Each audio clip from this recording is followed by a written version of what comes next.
দর্শক বন্ধুরা, আজ তোমাদের যোগ চিহ্ন দিয়ে একটি পদ্মফুল আঁকা শেখাবো। এর জন্যে প্রথমে আমি পেন্সিল দিয়ে একটা যোগ চিহ্ন এঁকে নিলাম।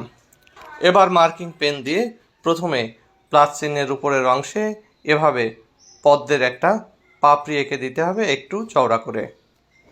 এরপরে ডান পাশে আর একটু এভাবে আর একটা পাপড়ি দিয়ে দিতে হবে এবং বাম পাশে একইভাবে আর একটা পাপড়ি দিয়ে দিতে হবে। এবার এর গোড়া থেকে ওই পাপড়ির সমান্তরালভাবে আর একটা লাইন বের করে এভাবে আর একটা পাপড়ি, বাম পাশেও সেম পদ্ধতিতে আর একটা পাপড়ি এভাবে এঁকে দিতে হবে। এবার যোগ চিহ্নের নিচের অংশে এভাবে আর একটা পাপড়ি নিচের দিকে ডিরেকশনে এঁকে দিতে হবে। এরপরে ফাঁকা যে জায়গাটি রয়েছে সেখানে আর একটি পাপড়ি এইভাবে এঁকে দিয়ে তার নিচে একটু অংশ সবুজ দেখা যাবে যেটি, সেটি এঁকে দিতে হবে। আর বাম পাশেও অনুরূপভাবে আর একটা পাপড়ি এভাবে এঁকে দিতে হবে। নিচেও আমরা পাপড়ির নিচের অংশটি এভাবে দেখিয়ে দিব।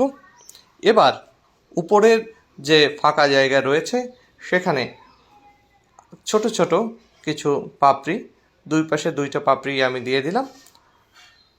এবার পদ্ম ফুলের ডাঁটাটা দিয়ে দেব আমরা এভাবে একটু বাঁকা করে আমরা পদ্ম ফুলের ডাঁটাটা দিয়ে দিলাম এবং এই ডাঁটার নিচে আমি এখন একটা পদ্ম ফুলের পাতা একটু বাঁকা বাঁকা করে আমি এভাবে এঁকে দিলাম। মাঝখানে এবার একটা ফোঁটা দিয়ে চারদিকে কতগুলো শিরা আমি দিয়ে দিচ্ছি। এভাবে তোমরাও এই শিরাগুলো সহজেই আঁকতে পারো। তো শিরা দেওয়ার পরে আমি এবার একটা পদ্মের কলি এঁকে দিব।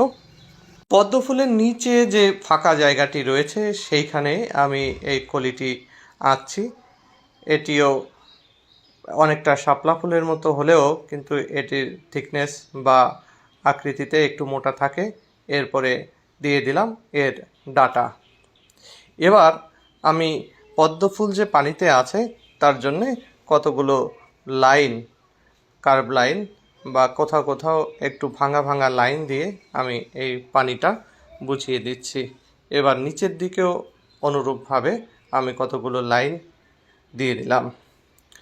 তো এভাবে যখন তোমরা দিবে তখন এটাকে মনে হবে যে পদ্ম ফুল পানির উপরে বসে আছে। এরপরে একটা রাবার দিয়ে আমি পেন্সিল দিয়ে যে যোগ চিহ্নটা দিয়েছিলাম সেই যোগ চিহ্নটা মুছে দিচ্ছি। মোটামুটি এর মধ্যে দিয়ে শেষ হলো আমার আজকের পদ্ম ফুল আঁকা। আমি অন্য ভিডিওতে রং করা সহ এই পদ্ম ফুল আঁকা দেখাবো। আজকের ভিডিওটি কেমন লাগলো সেটি অবশ্যই কমেন্ট করে জানাবে।